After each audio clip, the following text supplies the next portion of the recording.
আল্লাহর বান্দারা, আল্লাহ রাব্বুল আলামিন কোরআনুল কারীমের মধ্যে সে কথাই বলেন, ওয়াকুল জাআল হক ওয়া যাহাকাল বাতিল ইন্নাল বাতিলা কানা যাহুকা। হক যখন আসে তখন বাতিল দূর হয়ে যায়, ঠিক কিনা বলেন? আল্লাহ তাআলা পরবর্তী আয়াতে বলছেন, ওয়া নুনাজ্জিলু মিনাল কুরআনি মা হুয়া শিফাউ ওয়া রাহমাতুল লিল মুমিনিন ওয়া লা ইয়াজিদুয যালিমিনা ইল্লা খাসারা।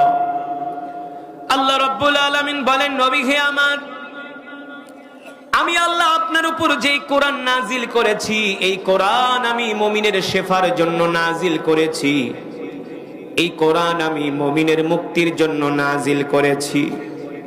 ও যুবক, আজকে তুমি আমি মুসলমান, মুসলমানের সন্তান, কিন্তু মুসলমানের সন্তান হয়ে আমরা কোরআন পড়ি না, কোরআন বুঝি না, কোরআন দিয়া রাষ্ট্র পরিচালনা করার জন্য আমরা চেষ্টা করি না।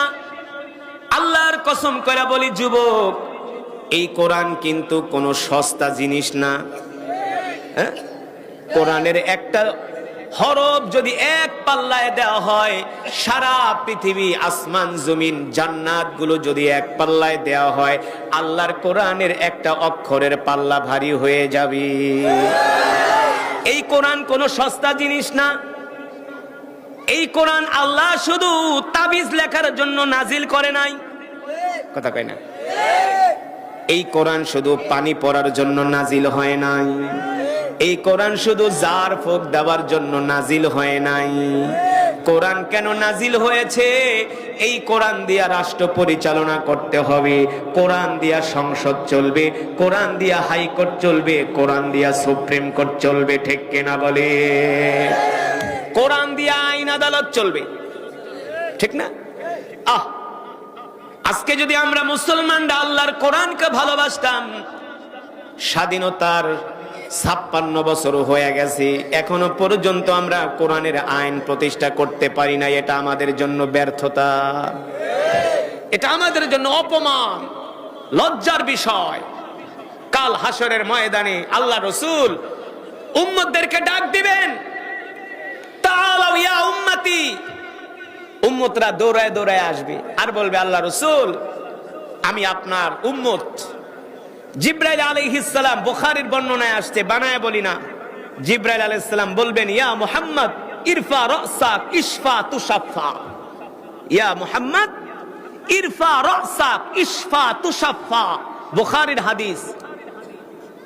জিবরাইল আলাইহিস সালাম এসে বলবে, ওগো আল্লাহর পয়গম্বর মুহাম্মদ সাল্লাল্লাহু আলাইহি সাল্লাম, আজকে আল্লাহ তাআলা আপনাকে অনুমতি দিয়েছেন হাসরের ময়দানে আপনি আপনার উম্মতের জন্য সুপারিশ করেন। আপনি আপনার যে উম্মতের জন্য সুপারিশ করবেন, আল্লাহ তাআলা আপনার সেই উম্মতকে ক্ষমা করে দিয়ে জান্নাতে প্রবেশ করাবে। সুবহানাল্লাহ বলেন।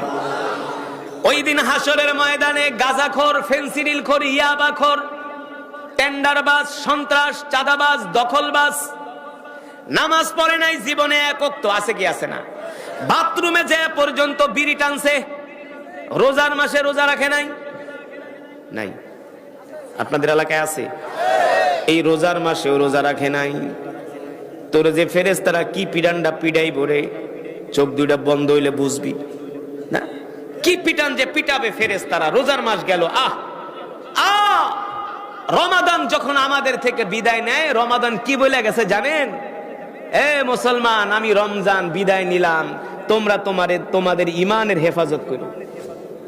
আমি রমাদান তোমাদের থেকে বিদায় নিলাম, তোমরা তোমাদের ইমানকে হেফাজত করিও, ঠিক কিনা বলেন? কত সুন্দর রমাদান ছিল। 5 ওয়াক্ত নামাজ জামাতের সাথে পড়েছি, তারাবি, তাহাজ্জুদ, না ইফতার, সাহারি, রুটিন মাফিক, time to time, time to time. এই রমজান মাসেও কিছু কপাল পরা মুসলমান রোজা রাখে নাই। আল্লাহ ওদের হেদায়েত নসিব করুন, বলে আমিন। যেটা বলছিলাম, আল্লাহর বান্দারা, জিবরাইল আলাইহিস সালাম বলবে, ইয়া মুহাম্মদ ইরফা রাসাক ইশফা তুশাফা। ও মুহাম্মদ সাল্লাল্লাহু আলাইহি সাল্লাম, আল্লাহ তাআলা আপনাকে অনুমতি দিয়েছেন, আজকে আপনি আপনার উম্মতের জন্য সুপারিশ করেন। আপনি যাদের জন্য সুপারিশ করবেন আল্লাহ তাআলা তাদেরকে জান্নাতে প্রবেশ করাবেন। এই কথা বলার সাথে সাথে আল্লাহ রাসূল সেজদা উঠাবেন আর উম্মতদেরকে বলবেন, ও উম্মতেরা আসো আসো, আমি নবী তোমাদেরকে ধরে ধরে আল্লাহর জান্নাতে প্রবেশ করাবো। সেই সময় হাসরের ময়দানে সমস্ত মুসলমানগুলো দৌড়ে দৌড়ে আল্লাহ রাসূলের কাছে আসবে। আল্লাহর নবী ডাক দিয়া বলবে, তুই কি আমার উম্মত? বলবে, হ গো আল্লাহ রাসূল, আমি আপনার উম্মত। আল্লাহর পয়গম্বর বলবে, না না না, তুমি আমার উম্মত না। আমার সাহাবীদের দিকে তাকায় দেখো, এক একজন সাহাবীর হাত নাই, এক একজন সাহাবীর পা নাই, এক একজন সাহাবীর চোখ নাই, এক একজন সাহাবীর কান নাই, এক একজন সাহাবীর নাক নাই।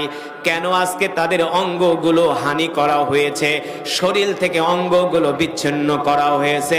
এর একমাত্র কারণ হলো তারা আল্লাহর জমিনে আল্লাহর দ্বীন কায়েমের কথা বলেছেন। ঠিক কিনা বলে? আল্লাহর জমিনে আল্লাহর দ্বীন কায়েমের কথা বলেছেন।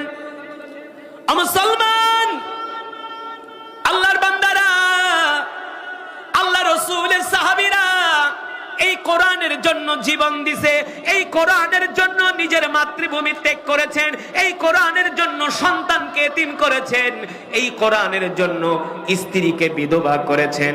কিন্তু আল্লাহর জমিনে দ্বীন কায়েম করা থেকে তারা এক চুল পরিমাণ দূরে সরে যায় না, এক চুল পরিমাণ দূরে সরে যায় নাই। হে যুবক, রাসূলের একজন সাহাবী আছেন, তার নাম হলো জুলাইবিব। নাম কি? জুলাইবিব। ইতিহাসের শ্রেষ্ঠ ঘটনা, রাসূলের সাহাবী জুলাইবিব। যুবক রে, আজকে তুমি কি করে সময় কাটাচ্ছ? খেলায় খেলায় দিন পার করতেছো, সারাদিন শুধু ফেসবুক, ইউটিউব আর গান, নাচ, নাটক, সিনেমা, না সারাদিন অনলাইনে